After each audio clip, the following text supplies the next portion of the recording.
Hello everyone, आज हम करेंगे लेसन 7 जिसका नाम है ग्लिम्पसेस ऑफ इंडिया। ठीक है ना। तो आज का जो टॉपिक हमारा लेसन 7 के बारे में है। ठीक है, आज की क्लास में अपन करेंगे लेसन 7 के पार्ट वन का जिसका नाम है ए बेकर फ्रॉम गोवा। ठीक है, तो देख लीजिए पहले तो जो ग्लिम्पसेस ऑफ इंडिया इसका अर्थ क्या होता है ना। तो ग्लिम्पसेस होता है झलक। क्या होती है? झलक, है ना। तो यहाँ पे लिख देते हैं हम ग्लिम्पसेस ऑफ इंडिया यानी कि भारत की झलक। ठीक है, ये लेसन 7 है हमारा। अब इसका जो पहला पार्ट है जिसका नाम है ए बेकर फ्रॉम गोवा। क्या नाम है? ए बेकर फ्रॉम गोवा। ठीक है, तो देखिए यहाँ पर जो गोवा आपको पता है सभी को, एक राज्य हमारा जिसकी राजधानी पणजी। ठीक है ना, गोवा राज्य हो गया। चलिए अब फ्रॉम का हिंदी अर्थ होता है से, प्रीपोजिशन है हमारा। अब बेकर का हम इंग्लिश वर्ड है बेकर भी बोल सकते हैं, या फिर हम बोल सकते हैं इसको रोटी वाली। ठीक है, रोटी वाला, या फिर आप बोल सकते हो नान भाई। ठीक है, तीनों इसका अर्थ होता है। तो देख लीजिए यहाँ पर ए बेकर फ्रॉम गोवा, गोवा से एक बेकर। तो जिसका जो राइटर है वो भी यहाँ पे लिखे हुए हैं, है ना, लूसियो।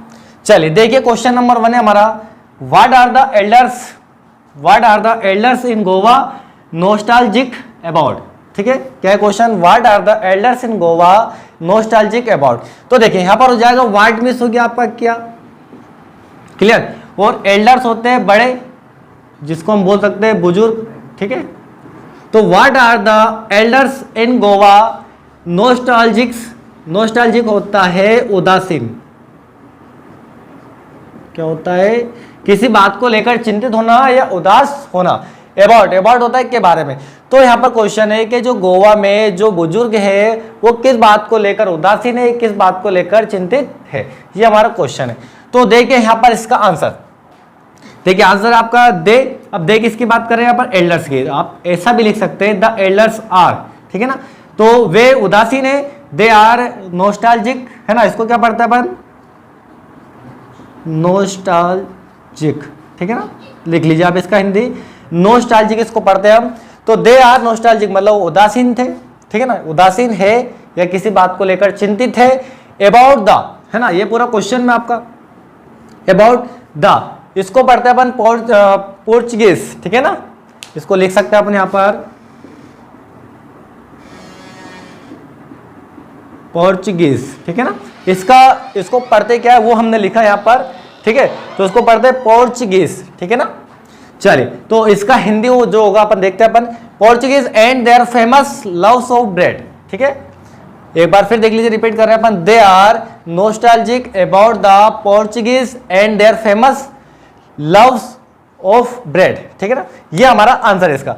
तो देखिए यहाँ पर जो पोर्चुगीज होता है वो होता है पुर्तगाली। क्या होता है? पुर्तगाली। तो अब पोर्चुगीज थे तो पुर्तगालियां हो जाएंगे, है ना। तो जो पुर्तगाली जो लोग थे एंड देयर फेमस, है ना, तो किसको लेकर चिंतित थे वो? पुर्तगाली को लेकर। ये आपका आंसर हो गया एंड देयर फेमस, और उनके प्रसिद्ध।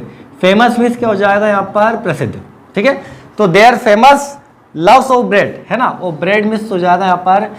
वैसे तो आप ब्रेड बोल सकते हैं आप, या फिर इसको रोटी भी बोल सकते हैं ना। तो किस बात को लेकर चिंतित थे, उदासीन थे?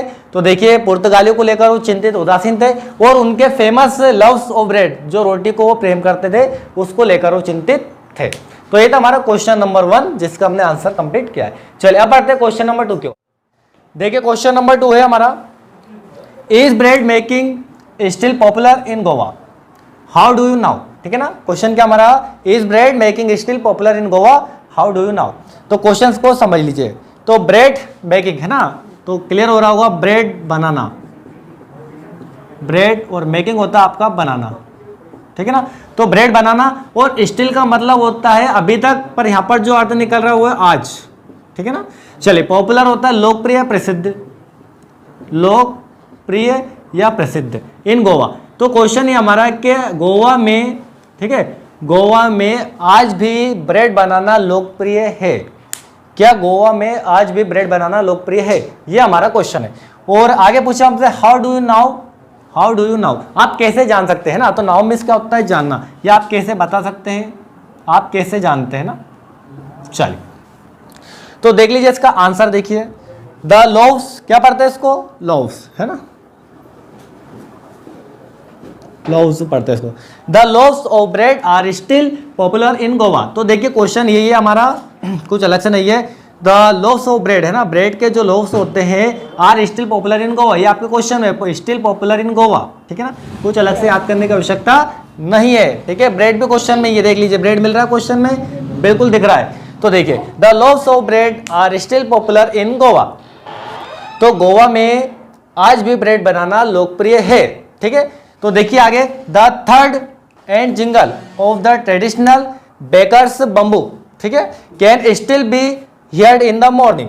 तो देखिए यहां पर जो हम आंसर को लेंगे यहां से लेंगे, बेकर्स बम्बू, यानी कि बेकर्स के द्वारा जो बम्बू होते हैं, बम्बू में होता है आपका बांस, क्या होते हैं, बांस, ठीक है। तो बेकर्स के बांस को जमीन पर थर्ड मतलब होता है ठोकना, ठीक है, ये हो जाएगा आपका ठोकना, क्लियर। चलिए अब आगे देखिए, जिंगल में होता है झंझनाट,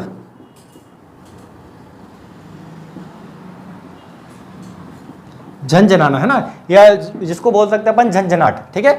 चलिए तो देखिए बेकर्स को बांस के जो बम्बू होते हैं उनका जमीन पर ठोकना है ना, और झंझनाट की आवाज आज भी सुनाई देती है, ठीक है। इन द मॉर्निंग मतलब सुबह रोज सुनाई देती है, क्लियर हो गया, इन द मॉर्निंग में। और हियर्ड मींस होता है सुनना, clear.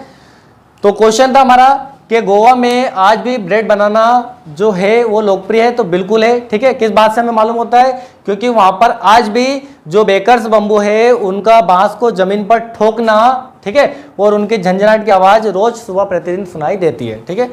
It is clear in, और इससे यह स्पष्ट होता है, क्लियर हो गया यहाँ पर स्पष्ट, इससे स्पष्ट होता है the fire in the furnace.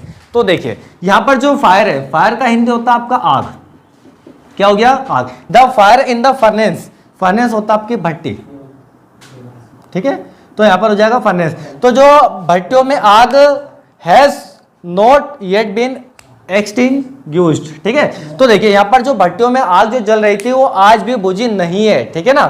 तो ये होता है एक्सटिंग्विश्ड, बुझाना, बुझाना लिख लीजिए, है ना। तो आज भी वहां पर भट्टियों की आग बुझी नहीं है, आज भी आग वहां पर नियमित रूप से जल रही है, ठीक है। तो इस बात से स्पष्ट होता है कि जो वहां पर है गोवा में जो ब्रेड बनाना आज भी लोकप्रिय है, ठीक है। तो यहां पर क्वेश्चन नंबर 2 हमारा कंप्लीट होता है। चलिए ये देखिए क्वेश्चन नंबर 3। क्वेश्चन नंबर 3 हमारा, what is the baker called, ठीक है। तो बेकर को क्या कहा जाता है या क्या बुलाया जाता है ना, ये इसको बोल सकते हैं अपन बुलाना। बेकर को किस नाम से बुलाया जाता है, बेकर को क्या कहा जाता है, ठीक है ना, वर्ड में सोचा यहाँ पर क्या। तो देखिए the baker is called, question में नोट कर लीजिए आप, द बेकर इज कॉल्ड, तो ये हो जाएगा आपका पूरा question, the baker is called pader. तो आपका आंसर क्या हो जाएगा यहाँ पर, पेडर, ठीक है ना, हिंदी लिख लीजिए इसका आप, पेडर इन गोवा। तो गोवा में बेकर को पेडर कहा जाता है, ठीक है ना, गोवा में जो है बेकर्स उनको पेडर कहा जाता है। ये क्वेश्चन नंबर हमारा 3 कंप्लीट होता है। चलिए देखिए क्वेश्चन नंबर 4। क्वेश्चन नंबर 4 है आपका, when would the baker come every day, why did the children run to meet him, ठीक है। क्वेश्चन हमारा है, क्वेश्चन नंबर 4 है, व्हेन वुड द बेकर। तो देखिए यहाँ पर व्हेन मिस हो जाएगा यहाँ पर आपका कब, क्लियर, और बेकर बेकर हो गया, और कम मिस होता है आना, यहाँ पर हो जाएगा आपका एवरीडे, प्रतिदिन। फिर पूछा व्हाई डिड द चिल्ड्रन, अब चिल्ड्रन हो जाएगी यहाँ पर बच्चे, और रन मिस होता है दौड़ना,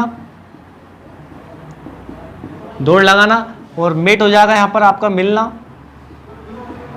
और हिम किसकी बात कर रहे हैं, बेकर की। तो देखिए क्वेश्चन क्या है हमारा कि when would the baker come everyday, जो बेकर है वो प्रतिदिन कब आता है, ठीक है, एवरीडे प्रतिदिन कब आता है। और फिर क्वेश्चन पूछा है why did the children run to meet him, और बच्चे दौड़कर उससे मिलने क्यों जाते हैं, ठीक है। बेकर प्रतिदिन या दिन में कब आता है, और बच्चे उससे मिलने के लिए दौड़कर क्यों जाते हैं, ठीक है। आंसर देखिए, देखिए the baker would come twice a day, the baker come everyday था यहाँ पर, तो देखिए द बेकर वुड कम, ठीक है। क्वेश्चन हमारा would come twice a day, मतलब दिन में, डे हो गया यहाँ पर दिन, और ट्वाइस हो गया 2 बार, ठीक है। तो कब आता है बेकर्स, प्रतिदिन। तो देखिए the bakers would come twice a day, मतलब दिन में 2 बार आता है। कितने बार आता है, दिन में 2 बार आता है ना, ये क्वेश्चन में नोट कर लीजिए आप। द बेकर्स है ना वुड कम और ट्वाइस ए डे। क्लियर। अब आगे पूछा है कि बच्चे उससे मिलने क्यों जाते हैं, तो देखिए यहाँ पर द चिल्ड्रन, और चिल्ड्रन भी होता है बच्चे, ये ऊपर लिखा हुआ है द चिल्ड्रन रन, बच्चे उसके पास दौड़कर जाते हैं, है ना, रन भी होता है दौड़ना। मिलने के लिए मीट हिम, क्वेश्चन में देखिए मीट हो गया मिलना, और हिम यानी कि उससे मिलने के लिए दौड़कर जाते हैं। पर नॉट फॉर, नॉट होता है यहाँ पर नहीं, है ना, वो फॉर होता है के लिए। चलिए, not for the loaves of bread, bread के लोव्स के लिए नहीं जाते वो, ठीक है, ब्रेड के लोव्स के लिए उसके पास दौड़कर मिलने नहीं जाते। बट फॉर ब्रेड बेंगल्स, बल्कि ब्रेड है ना, ब्रेड चूड़ियों के लिए उसके पास जाते हैं। किसके लिए जाते हैं? ब्रेड की चूड़ियों के लिए उसके पास दौड़कर बच्चे जाते हैं। क्लियर। तो ये था हमारा क्वेश्चन नंबर 4 और जिसका आंसर हमने देखा है। चलिए देखिए क्वेश्चन